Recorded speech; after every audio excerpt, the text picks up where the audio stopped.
सरफरोशी की तमन्ना अब हमारे दिल में है। देखना है जोड़ कितना बाजू एक कातिल में है। वक्त आने दे बता देंगे तुझे ऐ आसमां, अभी से क्या बताएं क्या हमारे दिल में है। नमस्कार दोस्तों, आज की इस वीडियो में हम जिस व्यक्ति की बात करने जा रहे हैं वो कोई साधारण व्यक्ति नहीं बल्कि देश को आज़ादी दिलाने में सबसे अहम भूमिका अदा करने वाले नायक थे।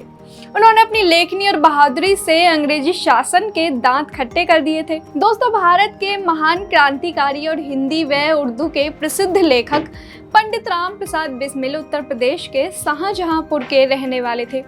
अपने छोटे से जीवन में उन्होंने जो कुछ भी देश के लिए किया उसे आज भी देश याद करता है। आइए जानते हैं राम प्रसाद बिस्मिल के बारे में कुछ अनसुनी और सुनी बातें। राम प्रसाद बिस्मिल का जन्म 11 जून 1897 को हुआ था।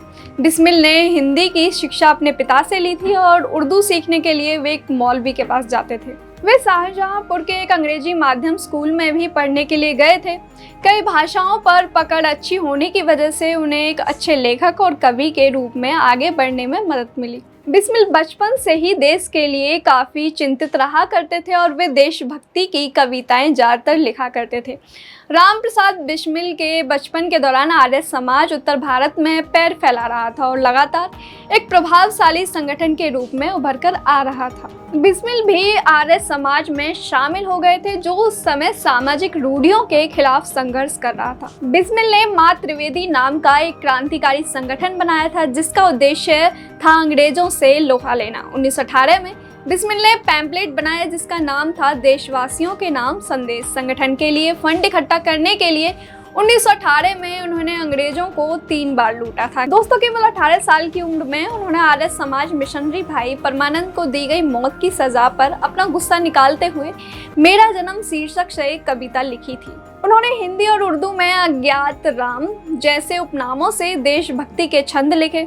उनका सबसे प्रसिद्ध उपनाम बिस्मिल था। बिस्मिल का अर्थ घायल या बेचैन होता है। जब पुलिस ने उन्हें मैनपुरी में जाकर ढूंढना स्टार्ट किया तो बिस्मिल दिल्ली जाकर वे किताबें बेचने लगे जिन्हें बेचना गैरकानूनी था और फिर वहां पुलिस के पकड़े जाने के डर से बाकी बची हुई किताबें लेकर वहां से भाग गए। दोस्तों, एक बार की बात है, राम प्रसाद बिस्मिल अपने साथियों के साथ दिल्ली और आगरा के बीच मिलकर लूटने का प्लान बना रहे थे। तभी वहां पुलिस आ गई और दोनों तरफ से फायरिंग होने लगी। बिस्मिल नदी में कूद गए और उनके बाकी साथियों को पुलिस पकड़ कर ले गई थी। बिस्मिल नदी में तैरते हुए बाहर निकल गए और पुलिस उन्हें मरा हुआ समझकर वहां से चली गई। हालांकि कुछ समय के बाद पुलिस को उनके जिंदा होने की खबर लग चुकी थी।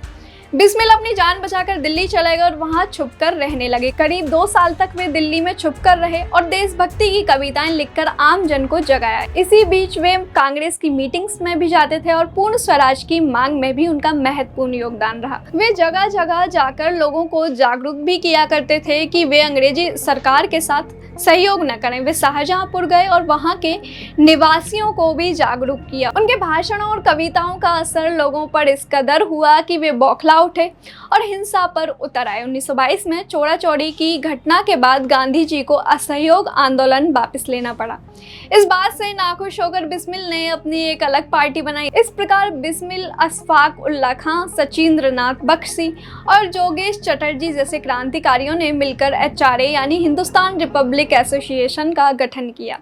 बाद में भगत सिंह और उनके साथी भी संगठन में शामिल हो गए। साल 1925 में काकोरी में ट्रेन डकैती HRA का पहला कदम था। क्रांतिकारियों ने ट्रेन को लूटने की योजना बनाई जिसमें जो पूंजी थी वह भारतीयों की थी। इसी वजह से वे चाहते थे कि इस लूट से आम जनता का पैसा उन्हें वापस मिल जाए और HRA की क्रांति भी सफल हो जाए।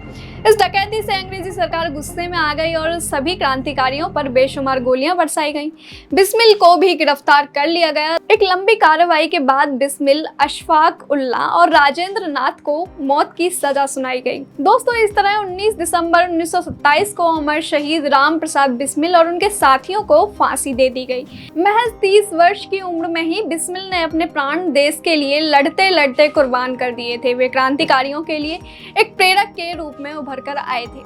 दोस्तों, हमने इस वीडियो में रामप्रसाद बिस्मिल के जीवन से जुड़ी कुछ ही बातों को आपको बताया है, जिनके बारे में शायद आप जानते होंगे, लेकिन कुछ ऐसी बातें भी हैं जिन्हें हर कोई नहीं जानता। उन घटनाओं और किस्सों को रामप्रसाद बिस्मिल ने अपनी बायोग्राफी में लिखा है। उनके द्वारा लिखी गई रामप्रसाद बिस्मिल आत्मकथा, जो कि प्रभात प्रकाशन द्वारा प्रकाशित की गई है। अगर आप बिस्मिल जी के जीवन और उनके व्यक्तित्व को विस्तार से जानना चाहते हैं तो यह किताब आपको सभी ऑनलाइन और ऑफलाइन प्लेटफॉर्म्स पर मिल जाएगी। साथ ही डिस्क्रिप्शन में दिए गए लिंक पर क्लिक करके भी आप इसे मंगवा सकते हैं। वीडियो पसंद आया हो तो इसे लाइक करें, साथ ही चैनल को सब्सक्राइब करना ना भूलें। फिर मिलते हैं एक नए वीडियो, एक नए विषय के साथ। वीडियो को अंत तक देखने के लिए आपका धन्यवाद।